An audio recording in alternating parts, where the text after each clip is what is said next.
All right, guys. Today is March 6th, 2025.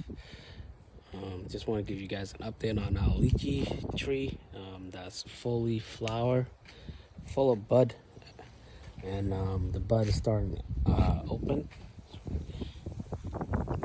So just really happy that this year the cold chill really helped the lychee, even though it was not as freeze like a couple years before that killed the lychee.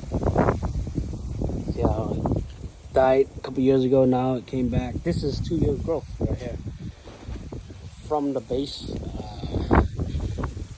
Now it's flowering. Last year it flowered. We had like 5 fruits, 5 lychee last year, and this year looks like we're gonna have a lot.